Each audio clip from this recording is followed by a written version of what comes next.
porque si ven que yo estoy tratando de mantener la entereza. No, buenas tardes, Luisa, ¿cómo estás? ¿Cómo estás tú? Mónica, ¿qué tal? Un gusto estar con ustedes el día de hoy. No, la verdad que ambos son de excelencia. Son, primero, personas de excelente corazón, que no es poca cosa eso, que no es poca cosa. Y después excelentes profesionales. Así que cuando disponga la moderadora que está porque son jornadas híbridas, cuando disponga Mariel, que pertenece también a nuestra ONG, Desafíos y Compromisos, Mariel, vos dispondrás de los tiempos. Buenísimo. ¿Cómo estás, Luisa? Ahora sí que estamos internacionales, ¿eh? Muy bien. Teniendo una jornada también de trabajo acá con víctimas, le comentaba Mónica, pero dándonos un tiempo para estos espacios que son muy importantes. Muchísimas gracias. Bueno, Luisa nos va a hablar sobre equipos de apoyo a víctimas de abuso sexual infantil y sus madres desde una perspectiva de salud mental integral. ¿Y cuál es la realidad hoy en Ecuador? Muchas gracias por este espacio. Asumo que ya puedo comenzar, ¿no? Muy bien. Sí quisiera que me ayuden habilitando, porque ingresé por medio de 2 cuentas, a una cuenta que tengo como Luisa Villamar, que no tiene cámara, para poder compartir unas pequeñas diapositivas que son necesarios topar y puntualizar. Yo la habilité, ¿querés que le realice un anclaje? Es a la que dice psicóloga Luisa Villamar, Sí. a la cuenta. No me permite compartir pantalla todavía. Ahí está, ¿te parece? No, No. todavía no. O en su caso te la envío por WhatsApp para ver si me puedes ayudar a compartir. Dale, hacemos el intento, porque yo no sabía que traías un power. Okay. El encargado del audio me va a matar. Juan Carlos, te pido disculpas, no lo sabía. Juan Carlos me mira y me dice, yo les dije. Sí, Tipo, tiene razón Juan Carlos. Está vengando, dice, yo les dije. Ok, te acabé de enviar ahorita. Juan Carlos. Sí, lo envié ahorita por WhatsApp. Bueno, hasta eso no importa, vamos avanzando, ¿ok? La intención es aprovechar el tiempo. Un poquito, para los que no me conocen, yo soy psicóloga perito, llevo trabajando 9 años en la función judicial aquí en mi país, Ecuador. Hago procesos de intervención a víctimas de abuso sexual infantil y también víctimas de violencia de género. Mi proceso es ayudar al sistema judicial, en este caso a fiscales y a jueces, a poder tener elementos de convicción mediante las pericias psicológicas y poder dar una sanción buscando justicia y dar procesos de restauración a víctimas. Entonces, justamente estábamos trabajando con Mónica un tema muy importante, ¿no? Yo consideré que este tema, que es los equipos de apoyo a víctimas de abuso sexual infantil y sus madres, es un tema muy importante y que debería ser una obligación en cada uno de los estados o países que están buscando que el derecho de protección a víctimas sea acogido con una garantía, ¿no? De derechos. Y bueno, ¿por qué es importante topar este tema? Justamente cuando trabajamos los procesos de intervención, vemos que generalmente la víctima llega sola a poner una denuncia, llega sola, incluso desorientada, con muchos mitos y creencias sobre lo que es el abuso sexual infantil, madres que incluso llegan con sus propias creencias sobre lo que es el abuso sexual infantil, donde nadie las ha orientado, y en lo posible llegan buscando respuestas, ¿no? Buscando soluciones. He tenido muchos casos donde existen madres que llegan incluso con una idea de culpabilizar a sus propias hijas o hijos de ser provocadores de un delito, porque acá en mi país es considerado un delito, ¿no? Este tipo de acciones. Y en donde en plena diligencia se ve el cuadro o el escenario en que la madre por su propio desconocimiento comienza a culpabilizar a su hija o culpabilizar a su hijo de estos incidentes por no avisar a tiempo, por no haber buscado ayuda o por haberlo permitido.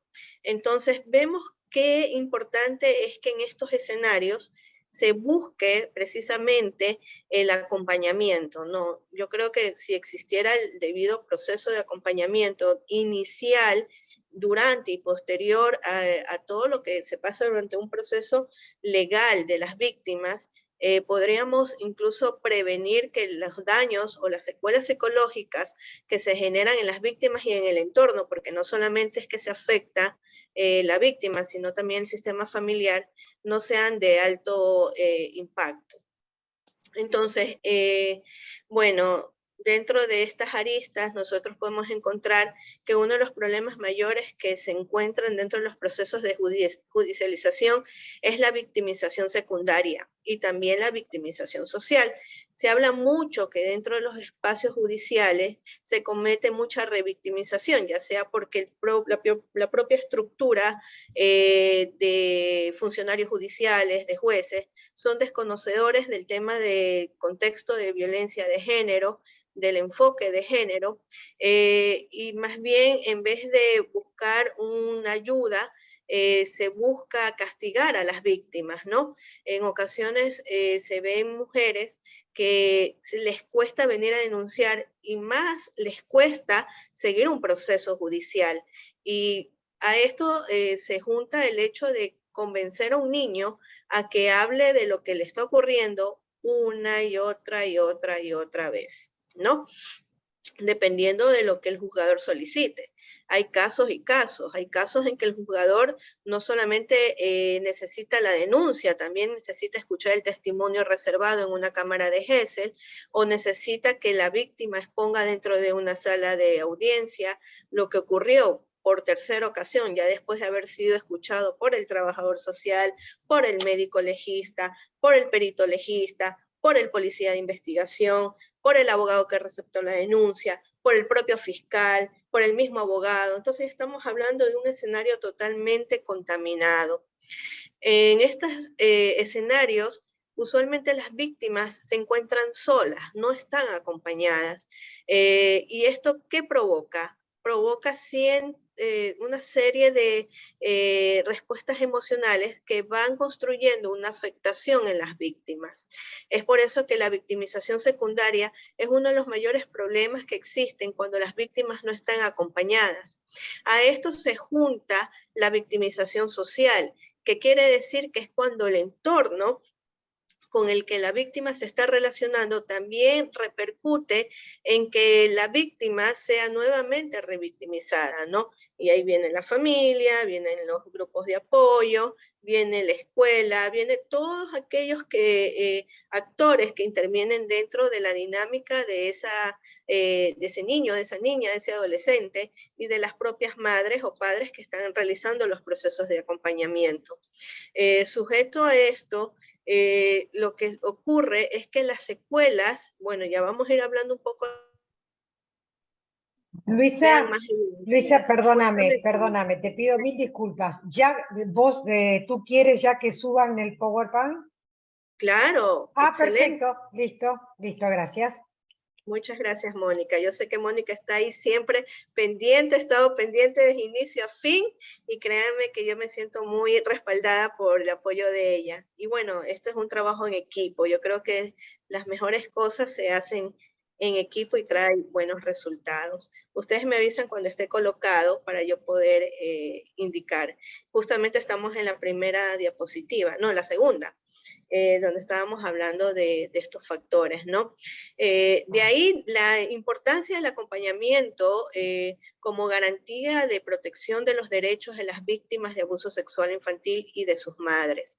Bueno, y hablamos de las madres, puede también ser un padre, pero generalmente en los casos son las madres que hacen este acompañamiento debido a que su mayoría están dedicadas al hogar, y son las que tienen los vínculos más de cercanía o de afecto hacia sus hijos, ¿no? Y este acompañamiento de garantía es el que se debería siempre prevalecer, ¿no? Es muy duro cuando viene una madre con su hijo a denunciar y a la vez tiene que venir también a una cámara de GESEL y el niño está altamente nervioso. Claro que nosotros los psicólogos tratamos en lo posible de que ese escenario, ese momento sea lo menos impactante para el niño y para su madre, porque es un proceso, ya durante el momento en que se recepta el testimonio y a posterior, los niños salen llorando, salen a abrazar con una fuerza muy directa hacia sus madres, en la búsqueda de apoyo, de protección, y eso el sistema no lo visualiza, no lo identifica como una necesidad, ¿ok? Por eso es que en lo posible, cuando vienen víctimas, se busca, por lo menos en mi espacio, tratar de que se liguen a una fundación que les pueda permitir que algún psicólogo o alguna institución esté ahí presente y pueda darle esa guía, esa orientación y ese apoyo a las familiares durante todo el proceso, porque el proceso es largo, incluso toma mucho tiempo hasta lograr una sanción, ¿no? Hasta lograr que se pueda sancionar al agresor, y la participación de las víctimas es constante y es muy revictimizante, exactamente. Demora por la investigación que se hace, por la demanda de casos, etcétera, etcétera, ¿no? Entonces, sí es muy necesario que ese acompañamiento sea una garantía, pero sería interesante que sea una garantía de derechos, más no una opción que se le da a la víctima, y si es que la víctima encuentra esa opción o encuentra esa ayuda, sería muy importante que se ejercieran leyes que puedan promover ese acompañamiento durante todos los momentos y escenarios en que la víctima tiene que pasar su proceso de judicialización. ¿Ok? Y así garantizar la protección de los derechos de las víctimas y de sus madres, ¿no? Conjunto a esto, los procesos de intervención en la salud mental e integral de las víctimas que están expuestas a todos estos escenarios, va de la mano, va alianzado. Si un niño o un adolescente que ha sufrido abuso sexual infantil no está recibiendo un proceso de intervención, no está llevando un tratamiento psicológico, y más bien eso se lo deja al final, ya cuando se haya sancionado, como una reparación, porque ya le toca dar al juez esta reparación, lleva a que la víctima se vaya generando un proceso traumático en que lamentablemente va a repercutir en su salud mental. Estoy en la segunda diapositiva. ¿Ya? Entonces, ya decía Gallardo en el año 1997 que existen las diferentes formas de abuso sexual hacia los menores, hacia los niños, niñas y adolescentes, ¿no? Como son el incesto, la violación, la vejación y la explotación sexual. En cualquiera de ellos, el niño, el adolescente, en la mayoría de casos, salvo en los casos en que los niños sean muy resilientes, van a detonar en un trauma psicológico, ¿no? Y ese trauma se vuelve más traumático cuando dentro del proceso en que se busca garantizar sus derechos, no recibe ese apoyo. ¿Ok? Nos vamos a la tercera diapositiva, que son las consecuencias psicológicas del abuso sexual. Bueno, esto es muy profundo, pero yo voy a tratar en lo posible en ver ciertas que dentro de mi experiencia me ha tocado visualizar e identificar, ¿no? Existen consecuencias psicológicas tanto a corto y a largo plazo. Como psicóloga clínica me toca identificar, ¿no? qué es lo que el niño está presentando durante, por ejemplo, un proceso de flagrancia, que es cuando ocurrió el hecho en el momento. Entonces nos toca identificar cómo se siente el niño, pero qué le está afectando en su funcionamiento integral, ¿no? Ahí encontramos, ¿no?, que existen estas consecuencias que le llamamos afectación, tanto en el orden conductual, cognitivo, emocional, como lo que es el insomnio, las pesadillas, los terrores nocturnos, los sentimientos de tristeza, el llanto, las ideas suicidas, el fracaso escolar, el retraimiento social, la agresividad, irritabilidad, el baja autoestima y los conflictos familiares. Es cuando recién los padres o la familia se está dando cuenta que algo está pasando con el niño. Y ahí es cuando buscan denunciar o buscan a un profesional, a un psicólogo, a un perito, para que les aclare qué está pasando, porque existe la sospecha debido a que el niño está mostrándose afectado. A largo plazo ya podemos encontrar una afectación mayor, ¿no? Una alteración mayor en su salud mental, y ahí encontramos los trastornos disociativos de la personalidad, como son el alcoholismo, las toxicomanías, las conductas delictivas o antisociales, que esto es muy común y yo creo que es una de las pandemias más notorias en toda nuestra Latinoamérica, ¿no? Y que está haciendo tanto daño, pero que en ocasiones se da porque como existen niños y niñas y adolescentes que han sufrido un abuso sexual y nunca recibieron un proceso de intervención a tiempo, tenemos personas enfermas emocionalmente y mentalmente. Tenemos también graves problemas en el ajuste sexual, alteraciones en su conducta sexual, trastorno del estrés postraumático, los cuadros depresivos, la bipolaridad, trastornos límite de la personalidad. Estas son las alteraciones psicológicas que van repercutiendo en ese niño, en ese adolescente tal vez, y aparecen en su vida adulta, ¿no? Y son los que llenan las salas de terapia, llenan los hospitales de salud mental, pero que cuando se hace una anamnesis o una historia clínica, encontramos que ese niño, esa niña, ese adolescente sufrió un abuso sexual y a lo mejor denunció, pero nunca recibió un proceso de intervención adecuada. Es decir, nunca se hizo el proceso de reparación, ¿no? De sanación, por así decirlo, en ese niño, en esa niña, y esto trae a la luz estas consecuencias psicológicas, ¿no? Por eso es necesario, ¿no? Y venimos hablando de estos equipos de acompañamiento. ¿Qué pasaría si una víctima recibe ese acompañamiento psicológico, ese acompañamiento a su familia, en que se le explica a la madre que es necesario que lleve al niño al psicólogo, que se le explica al padre que es necesario que cumpla las terapias, que esto no es que porque, por ejemplo, algo que ocurre muy acá es que les manda el mismo juez, haga 6 sesiones. El juez no es psicólogo, tiene que ser un profesional que se haya incluso capacitado en esta temática para poder determinar cuáles son esas secuelas y qué tipo de tratamiento va a necesitar el niño, ¿no?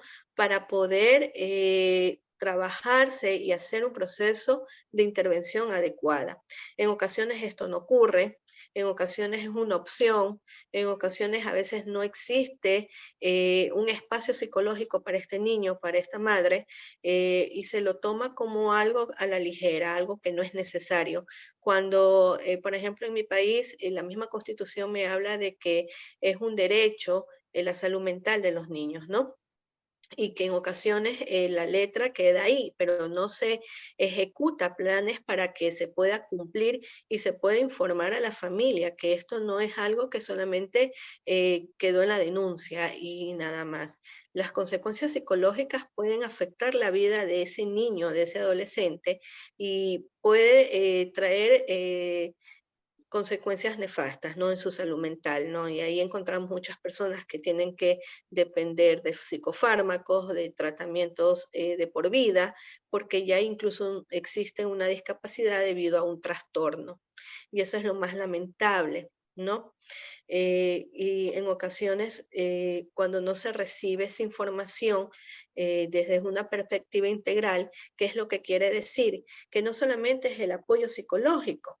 En ocasiones yo he hablado con algunos colegas y siempre he mencionado qué interesante sería que los estados construyeran edificaciones solamente para trabajar procesos de intervención durante la judicialización y posterior a la judicialización se hagan seguimientos y se hagan reportes de lo que está pasando con la salud mental de ese niño que de por sí llega con la etiqueta o el estigma de ser víctima y que por esa condición de vulnerabilidad no se le da las herramientas, no se le da la atención adecuada, que sería importante que existan estos proyectos de ley donde se haga un acompañamiento constante, ¿no? Donde la persona pueda decir, bueno, existe tal lugar, yo sufrí abuso sexual infantil, aquí me pueden ayudar y voy a encontrar ayuda psicológica, médica, psiquiátrica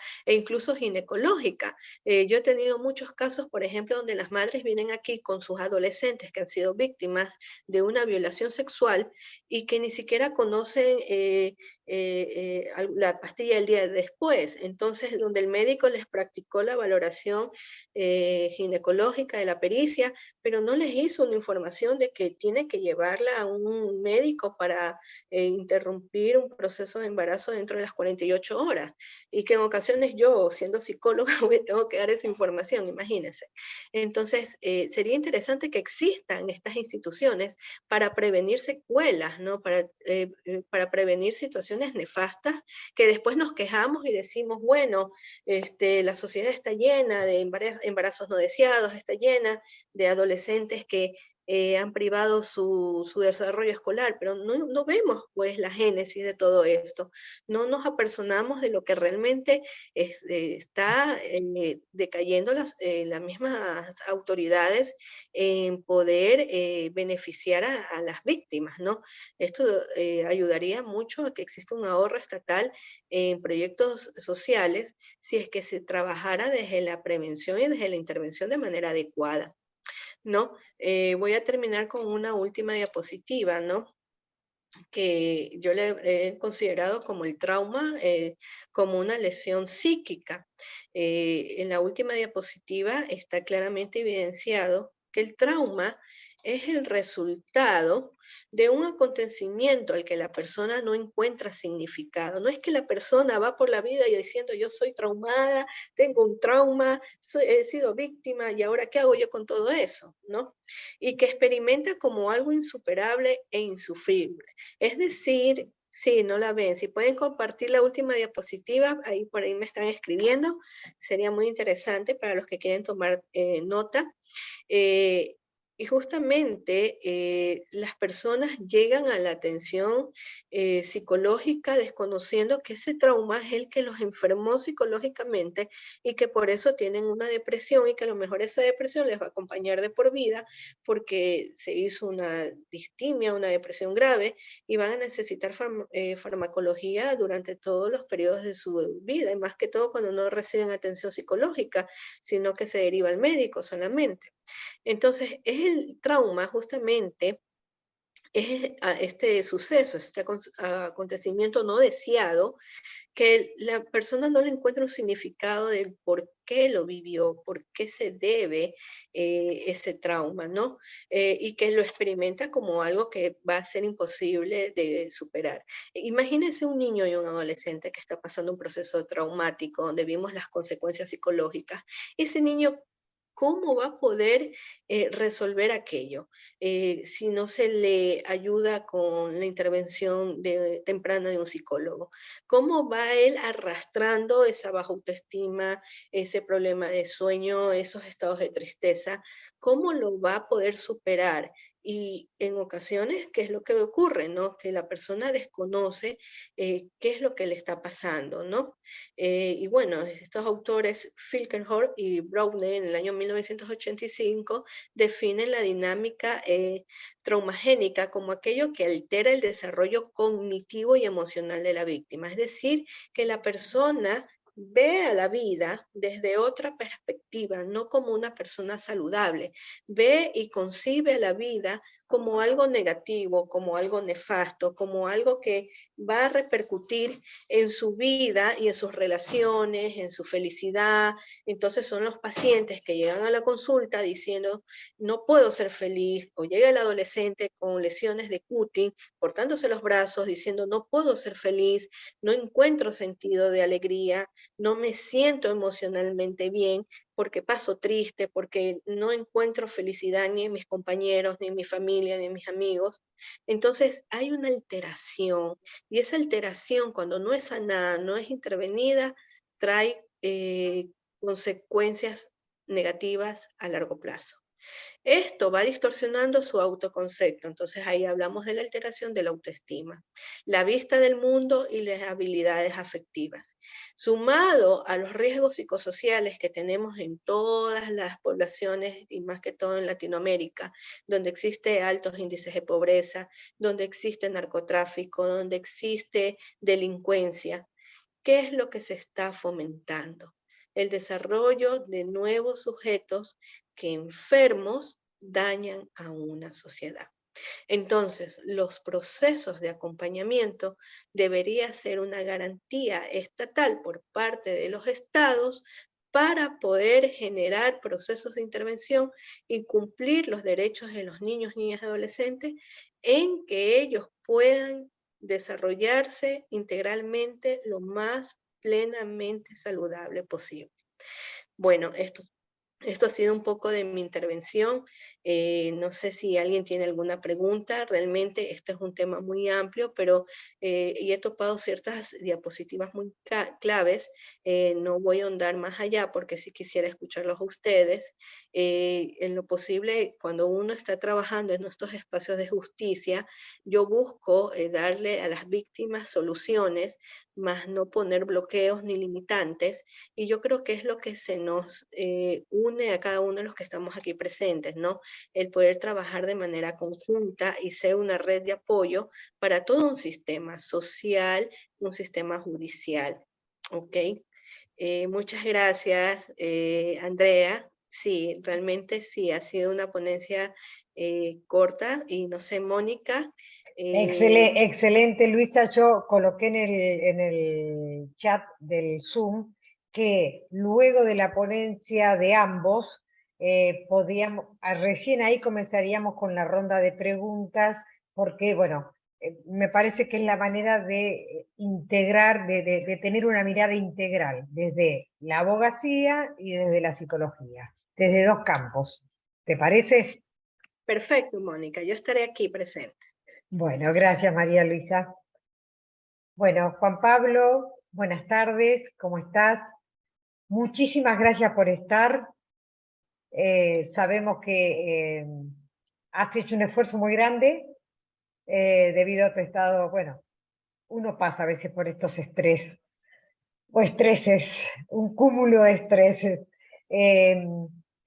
Te va a presentar mi compañera de la ONG Desafíos y Compromisos, Mariel, va a dar el nombre de tu ponencia y a partir de ahí vos podés tomar la palabra. Muchísimas gracias. Bueno. ¿Cómo estás, Juan Pablo? ¿Qué tal? Buenas tardes. Buenas tardes a todos y a todas. Bueno, el doctor Juan Pablo Gallego va a hablar sobre la reivindicación y el hostigamiento en el abordaje judicial del abuso sexual infantil. Ya podés comenzar, Pablo? Se quedó la imagen. Ah, no, iba. Te damos la palabra, Juan Pablo. Bueno, buenas tardes. Mis saludos a todas y todos.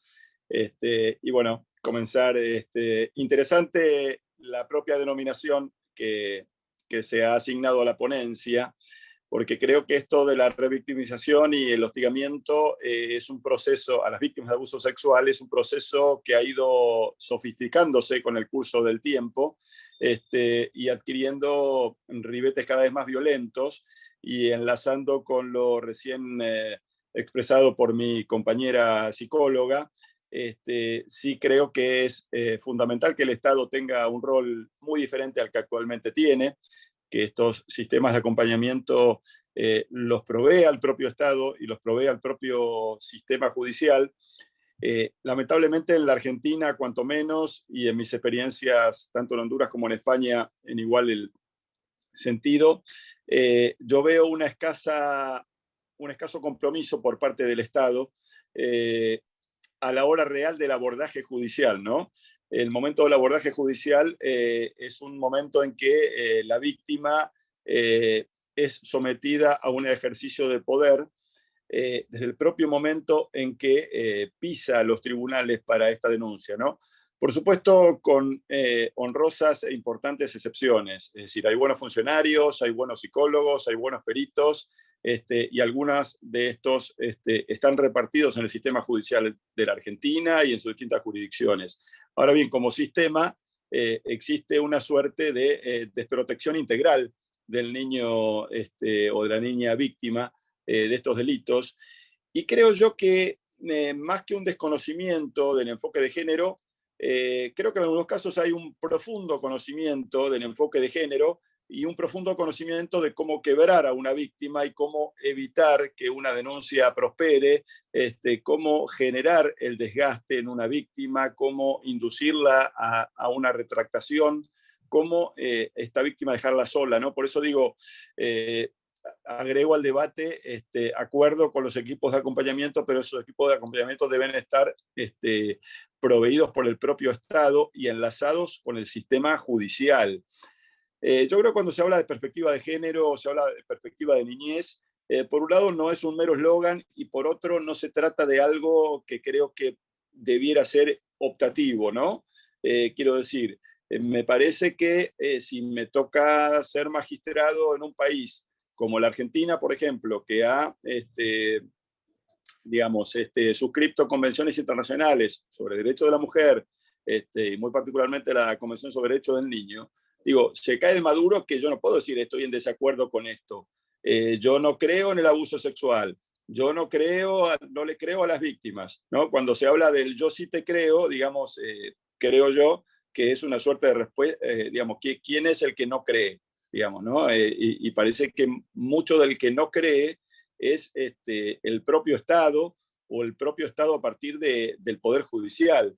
Pareciera que una víctima de abuso sexual o una mamá protectora son culpables hasta que demuestren lo contrario. Yo creo que este es el único delito a título casi universal que invierte toda carga probatoria.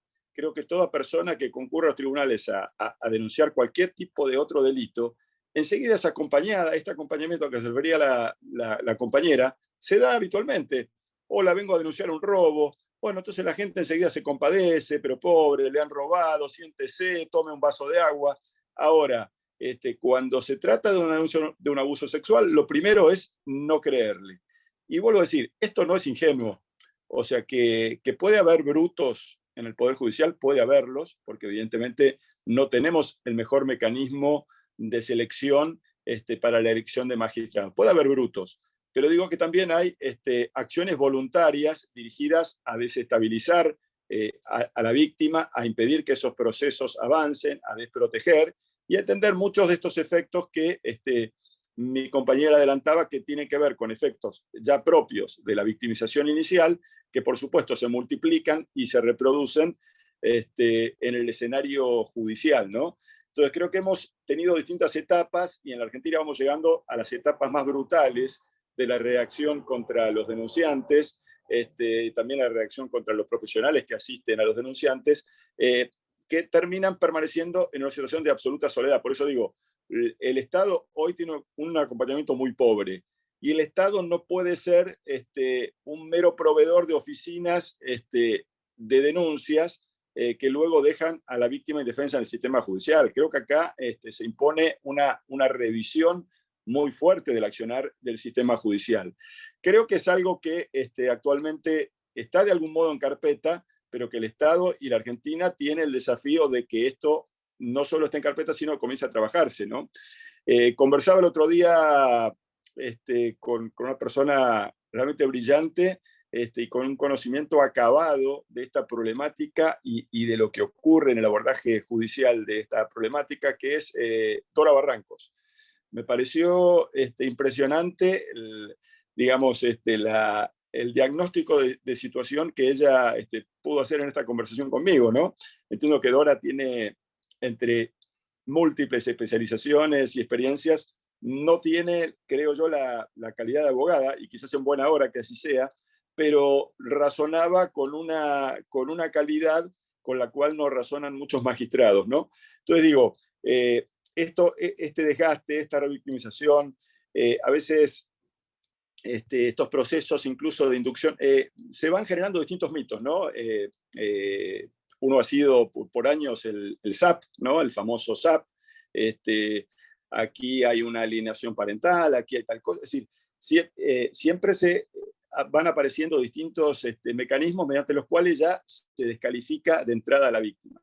Por estas horas, en Buenos Aires hay un bestseller que está escrito por un juez que hasta hace muy poco, o no sé si sigue siendo, integra el fuero civil del Fuero Nacional de la Justicia de Familia, ¿no? En Argentina, en Buenos Aires, que precisamente levanta estos principios, y entiendo que es muy bestseller digamos, sobre todo por los lectores agresores sexuales o quienes los asesoran, ¿no? Entonces digo, no es ingenuo este proceder, y creo que se ha llegado a un límite en que esto tiene que haber una política de Estado, y no alcanza ya con oficinas sueltas, no alcanza con una OBD que, claro, la mujer denuncia y tiene el alivio de que inmediatamente derivan a un juzgado con competencia en familia y inmediatamente dictan una medida de restricción. Claro, esa medida de restricción dura 15 días, 30 días o 40 días. Inmediatamente después, lo que uno ve habitualmente es que el abordaje nada tiene que ver con un abordaje de violencia, nada tiene que ver con un abordaje de abuso sexual, y terminan siendo abordajes extrañísimos en los cuales estos agentes judiciales muchas veces dicen, bueno, aquí lo que hay que ver, a ver, este papá, bueno, se lo ve muy bien, una persona con buenos ingresos, está con capacidad de asistir a sus hijos, ¿por qué no le damos la tenencia? Pero bueno, esto ni hablar de lo que está pasando en muchísimas jurisdicciones, no solo en Buenos Aires, con este juego de los arrebatos de tenencia, ¿no? Es decir, ni bien aparece una sospecha fundada de que un progenitor podría ser autor de un abuso, lejos de alejarlo del foco de posible riesgo, hay magistrados y magistradas en la Argentina que lo primero que hacen es decir, a ver, acá viene esta mamá a denunciar abuso y el chiquito dice abuso, pero el chiquito debe estar alienado por esta mamá que le debe querer sacar plata al señor, que se lo ve como un hombre muy serio. Entonces, hagamos algo rápido. Cambiemos la tenencia, cambiemos la guarda, démosela al señor. Entonces digo, hay cantidad de acciones en la justicia que están muy lejos de ser ingenuas. Es decir, el ABC de cómo destrozar a una víctima de abuso sexual, que realmente es bastante fácil, ¿no? En otro tipo de delitos, uno dice, bueno, en un robo que oculto el dinero, oculto los objetos, en el delito del abuso sexual infantil, bueno, destruyo al niño y con eso destruyo la prueba. Entonces, ha habido a lo largo del tiempo distintos mitos. En una época estaba muy de moda decir, bueno, se retractó, el niño se retractó. Claro, a la quinta, a la sexta, a la séptima vez que lo hacían comparecer, cuando ya había relatado 7, 8, 10 veces los hechos, ya sea en cámara Gesell, ya sea ante el juez, ya sea ante asistentes sociales, ya sea ante un gabinete psicológico, bueno, a la séptima, agobiado y presionado, porque esta presión se ejerce y se siente. Y no olvidemos que el abuso sexual como tal se inicia como un ejercicio de poder. El abusador lo que hace básicamente es, en este juego de asimetría, ejercer su poder. Y en eso encuentra, esto a veces se subestima, insisto, puede haber muchos brutos que, digamos, que no tengan una comprensión del fenómeno, pero creo que hay muchos inteligentes, no brutos, que lo comprenden, y comprendiéndolo, lo que hacen es direccionar hacia la destrucción de la víctima. Entonces, claro que el abuso ya por sí constituye un ejercicio de poder, y ese adulto que desarrolla el abuso goza con ese ejercicio de poder, ¿no? Entonces, esta pregunta ingenua, pero bueno, ¿cómo si este hombre tan atractivo podría tener mujeres y tal, y que no sé qué? No, bueno, este hombre, evidentemente, si desarrolla este tipo de actos es porque tiene una determinada perversión por la cual elige hacerlo con niños. Entonces, el primer mito desterrado. Entonces, cuando hablamos de esta cuestión de la retractación, que hay muchísimos fallos que la han convalidado como de inexistencia del delito, cuando numerosos expertos a lo largo del tiempo, se me ocurre citar al doctor Enrique Stola, entre muchos otros, han explicado claramente estos procesos de inducción que el propio sistema lleva para que este niño desgastado termine diciendo, bueno, no pasó porque claro, me culpan de destruir a mi familia, me culpan de que mi papá puede ir a la cárcel, me culpan de que tal cosa. Entonces, pero esto, digamos, analizado con seriedad y analizado desde la lógica más elemental, lo que hace es confirmar la ocurrencia del hecho y no descartarla, ¿no? Pero bueno, insisto, creo que estamos en una etapa en que estos procesos de revictimización, fundamentalmente porque creo que hoy, lamentablemente, los abusos sexuales han descartado otro mito de que los abusos sexuales solo ocurrían, digamos, en los barrios de emergencia, con personas ignorantes. Y bueno, a mí, en lo personal, en los últimos años, alguien ha hablado por ahí del pabellón gallego por las distintas personas que están presas y condenadas y con sentencias firmes por abusos sexuales.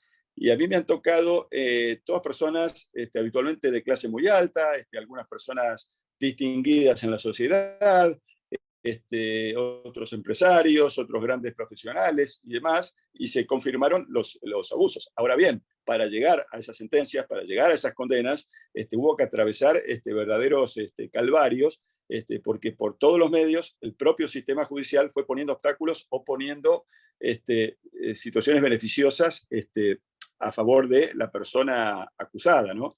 En los últimos días me ocupa un caso que es público. Represento a una mamá protectora que recobró la guarda de su hijo tras comprobar situación de suministro de pornografía, e inmediatamente realizada la denuncia por abuso sexual, que fue de oficio, es decir, la denuncia por los hechos sexuales fue realizada por un juzgado nacional de la capital federal. Inmediatamente de que fue incoada la denuncia, se le interpusieron todo tipo de obstáculos del propio sistema, al punto tal que para algo tan simple y elemental como era la posibilidad de escuchar al niño en cámara Gesell, debió suspenderse en 5 oportunidades consecutivas porque la jueza de familia buscaba por todos los medios que una vez que pudiera el niño presentarse nada más a declarar, evitar su declaración en cámara Gesell y llevárselo para reintegrarlo al progenitor o a su núcleo cercano a la persona acusada. Esto parece algo inverosímil. Esto ocurrió en estos días. Entonces digo, estábamos trabajando la situación de los delitos sexuales ante una fiscalía supuestamente especializada en delitos sexuales, y la fiscalía decía, bueno, perfecto, que el niño venga. Ahora, si lo detiene la jueza de familia al niño, si un niño detenido, otra aberración en este país, bueno, no es nuestra responsabilidad. Entonces digo, a ver, si el Estado y el propio Poder Judicial no están en condiciones elementales ni quieren proteger a estos niños, esto, digo, nos lleva a un debate y a una situación digamos, me parece de emergencia en esta materia, ¿no? Siempre como profesional enterado de hechos de esta naturaleza o recibidas denuncias que me han parecido verosímiles, siempre he recomendado, digamos, por supuesto, la denuncia y llevar la cuestión al terreno judicial, porque creo que la denuncia es sanadora, porque creo que el proceso de justicia y de obtener justicia es parte de una reparación que una víctima necesita, pero bueno, claramente estamos hoy con un sistema con gravísimas fallas de control, con evidentes faltas de auditoría. Digo, a ver, es elemental la cantidad de casos que se denuncian de maltrato institucional, de revictimización y de situaciones en cantidad de juzgados, algunos repetidos a lo largo del país. Digo, ¿cuál sería el motivo por el cual, por ejemplo, el Estado no podría auditar, o desde un Consejo de la Magistratura no podría auditar qué pasa en esos juzgados? O sea, aquí es un caso por caso, una lucha personal de cada víctima, de cada niño, de cada mamá protectora, de cada profesional que interviene, y es arreglársela como se pueda, ¿no? Entonces digo, me parece que cada vez se agudizan mecanismos violentos que no son ingenuos, que no responden mayormente a ignorancia, y que responden a intención deliberada de evitar la investigación de estos hechos y de inculpar a los agresores, por lo cual dejo sobre la mesa un problema que me parece que es bastante mayor que el de meramente capacitar, de que meramente existan redes de apoyo. No, me parece que el problema está en el Estado, digamos, me parece que el abuso sexual infantil como tal debe necesariamente ser una política de Estado, y cuando hablo de debe necesariamente ser una política de Estado, esto tiene que incluir al Estado como poder judicial. No es el Estado sacando declaraciones a favor de víctimas y esas víctimas trituradas en un sistema judicial que no responde a ese Estado. Dice, no, yo soy un Estado independiente, yo soy un poder independiente, y entonces, bueno, yo hago lo que quiero. No es que usted hace lo que quiere. Usted está sometido a tratados internacionales que lo obligan. Por eso digo, me parece bastante tonto el discutir sobre yo tengo perspectiva de género, vos no, yo tengo enfoque, vos no. Insisto, siempre hay más estudiosos y menos estudiosos, pero el enfoque de género debe necesariamente ser una obligación para ejercer la magistratura. Y quien decide no tenerlo, y quien decide que a un niño no debe protegerse, quien decide que una mujer está bien que sea molida a golpes, por ejemplo, bueno, no puede ejercer la magistratura. Entonces, esto es lo que hay que empezar a hacer, y creo que el Estado tiene que asumir esta situación que hoy atraviesa el Poder Judicial, que no son todos los casos, que a veces nos encontramos con buenos jueces, que a veces nos encontramos con peritos valientes, pero no podemos seguir exponiendo a víctimas a una carnicería, y creo que es el momento de exigir al Estado respuestas muy claras ante esta problemática que excede el conocimiento de quienes trabajamos e intervenimos habitualmente en esta materia. Muchas de las personas que están allí en Río Gallegos hoy, como panelistas, son personas de las más conocedoras de esta temática, pero no alcanza con que nos demos debates académicos y cada quien tome apuntes del otro, y seguramente cada quien de nosotros se va a llevar algún elemento novedoso o positivo de otro de los ponentes, sino que me parece que llegó el momento de que el Estado garantice un poder judicial que trabaje de otra manera, o que tenga, digamos, una marcada línea por la cual se debe trabajar. Después, por supuesto, siempre hay que estar en el caso por caso, siempre garantizar los derechos de un acusado.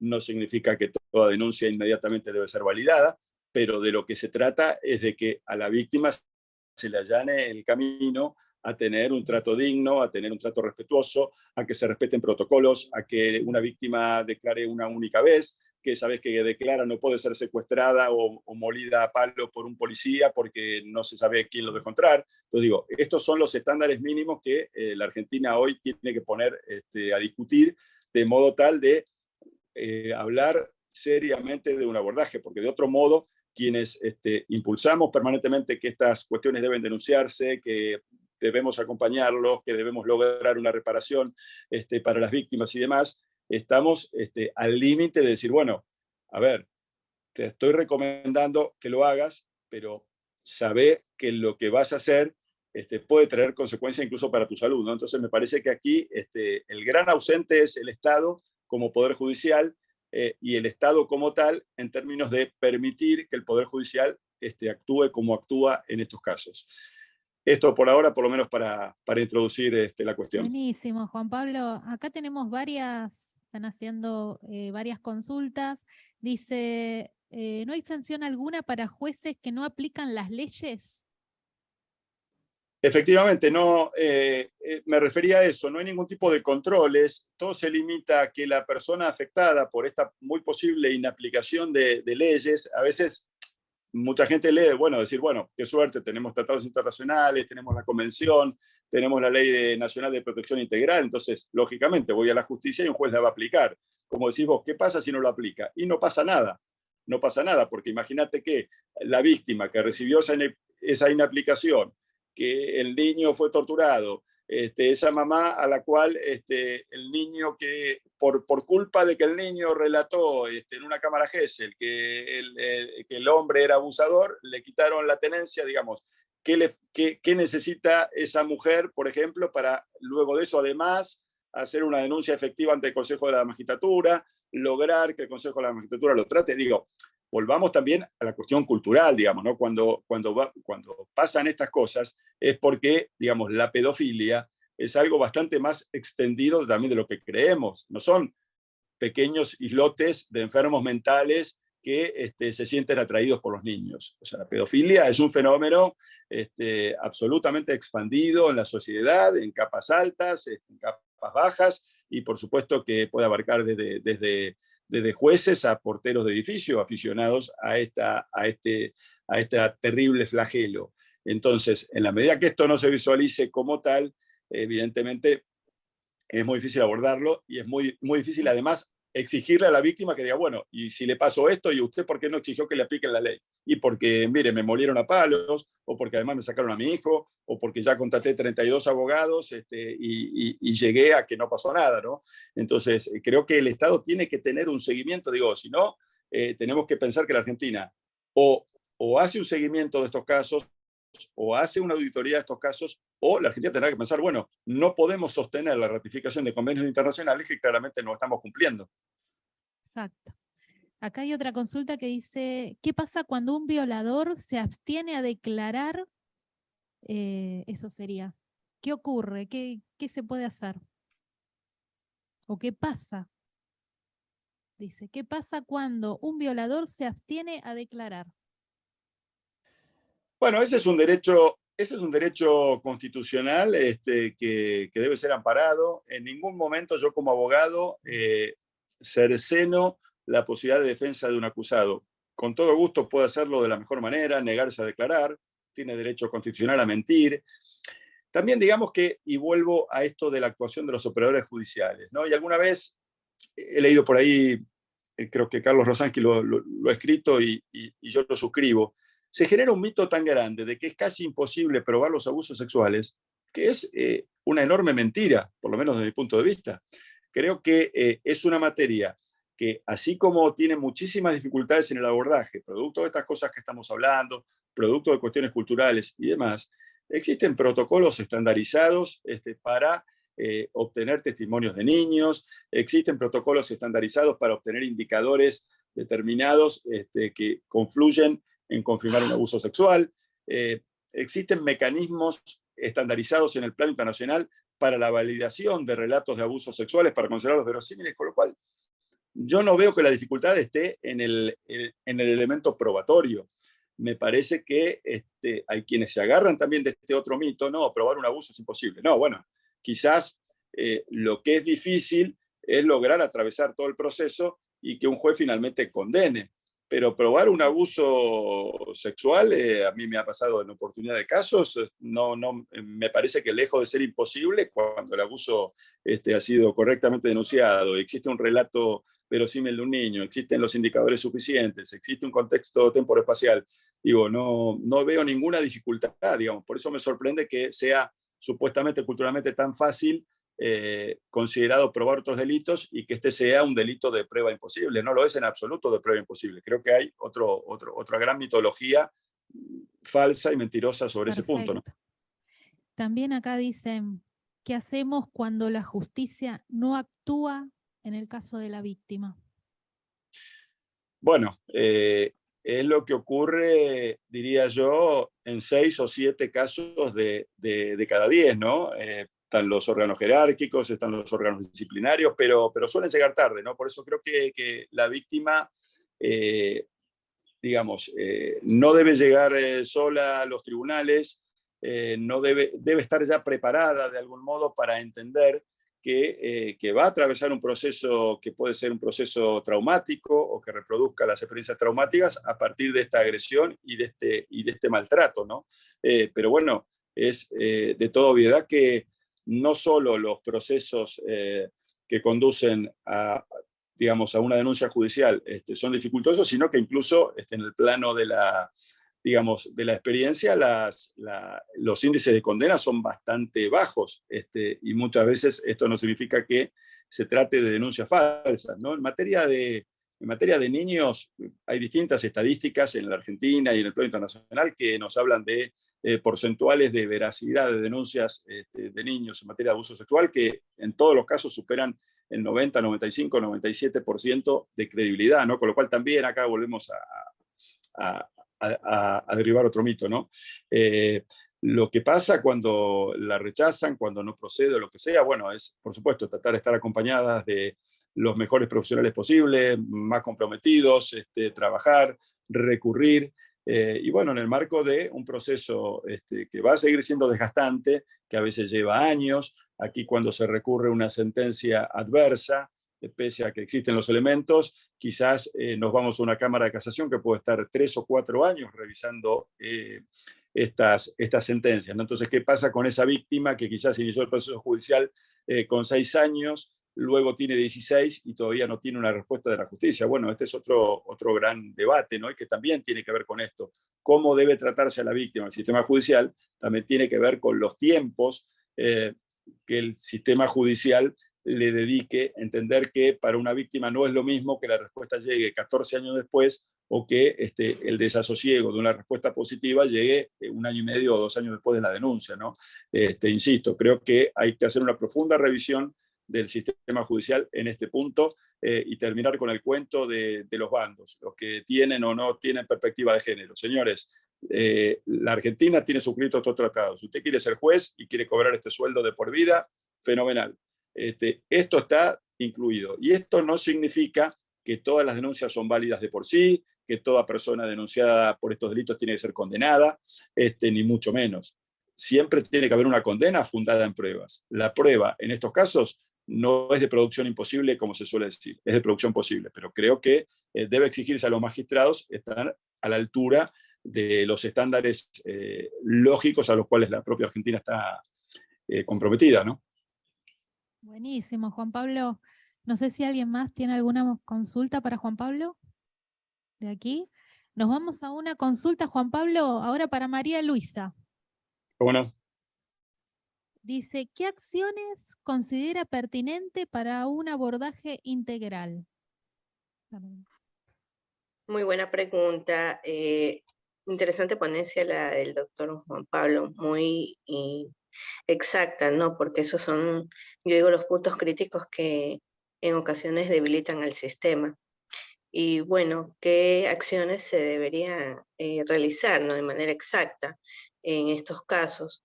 Yo creo que una de las acciones así fundamentales que se deben de realizar es la protección hacia las víctimas, pero no posterior a ni al inicio de, sino durante todo el proceso, ¿no? Y la intervención debe de ser integral, es decir, donde un equipo multidisciplinario, donde intervengan psicólogos, trabajadores sociales, médicos, hagan ese acompañamiento en todos los momentos, ¿no?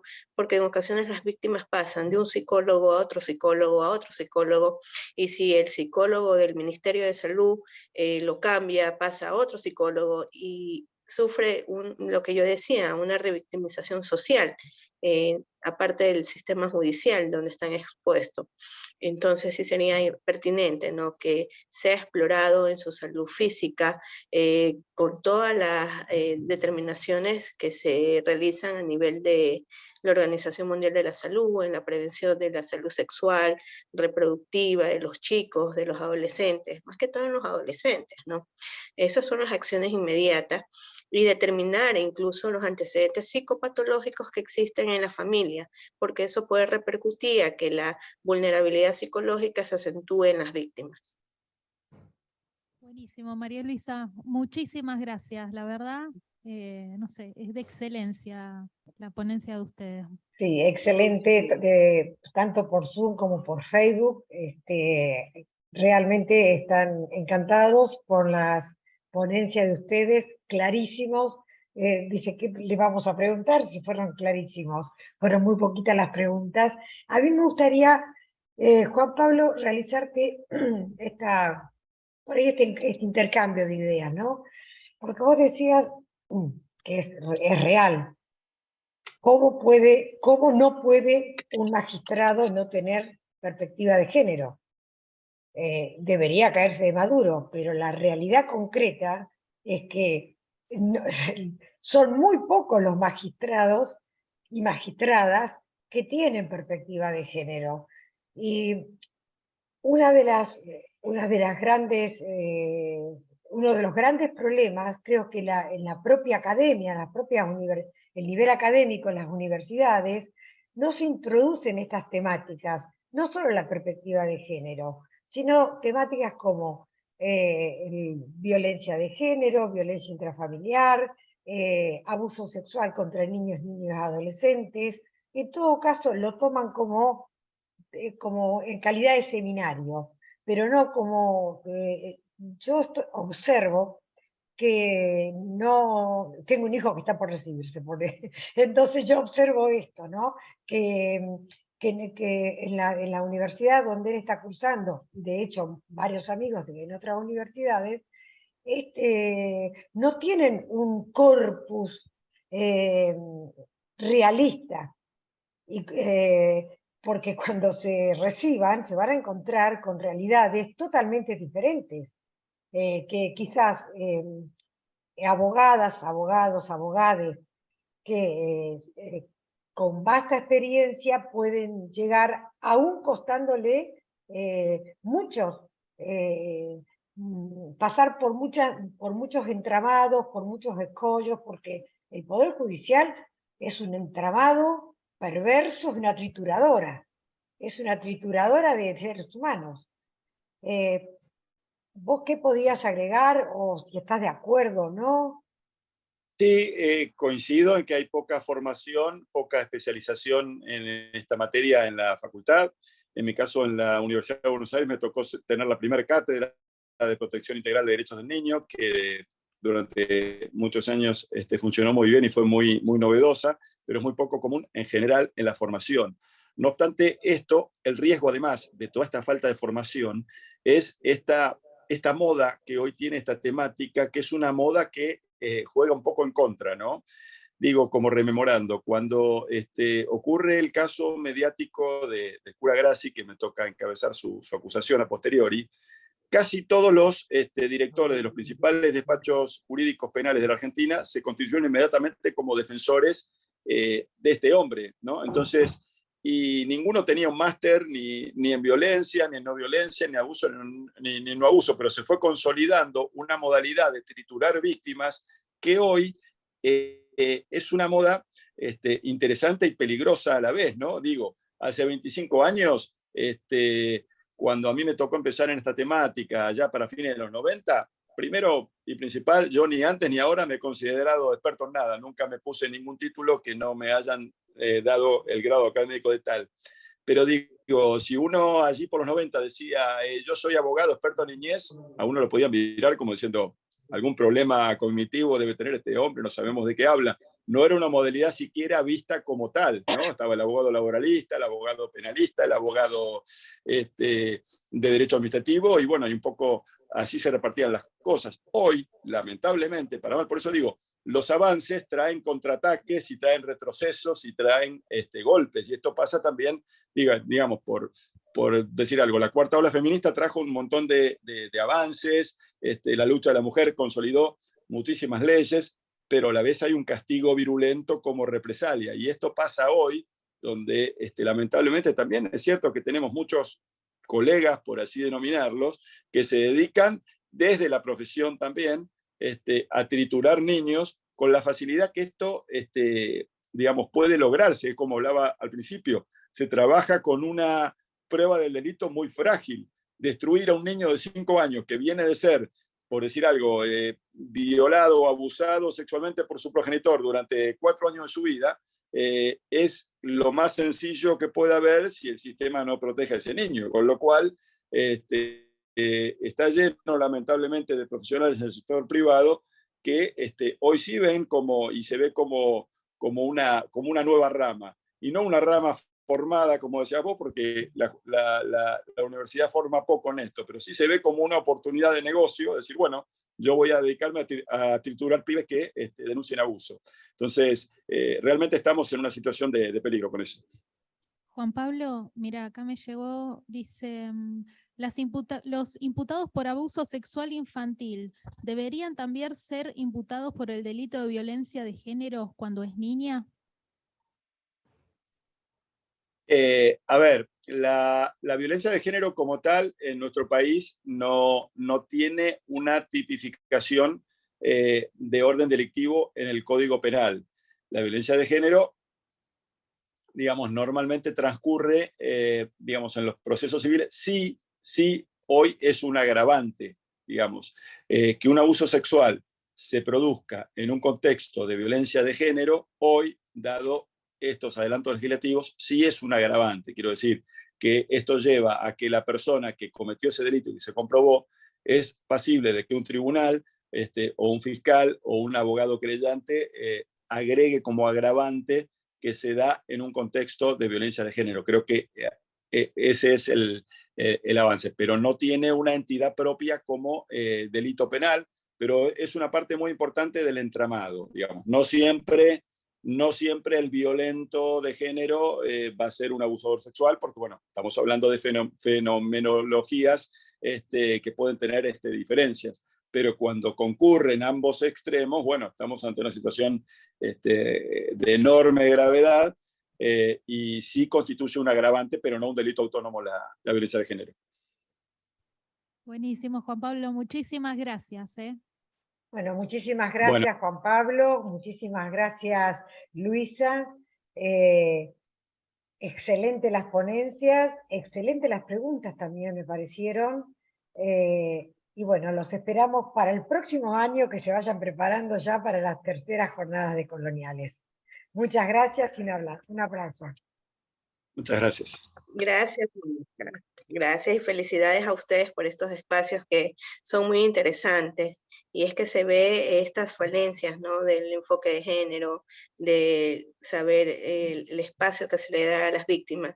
Se ven todas las aristas. Hasta en el campo de la psicología hay muchos psicólogos que desconocen el enfoque de género. Y bueno, lo interesante de estos espacios es que todos nos podamos sensibilizar y capacitar un poquito más y aprender más del abordaje hacia las víctimas. Muchísimas bueno, gracias. Y un acierto compartirlo con Luisa, el panel, porque esto lo hizo, digamos, transdisciplinario y creo que ha sido para mayor provecho para todos. Así que, bueno, agradezco también esa decisión y les saludo a todos por allí y a todas. Gracias. Muchísimas gracias. Gracias, Juan Carlos. Gracias. Bueno.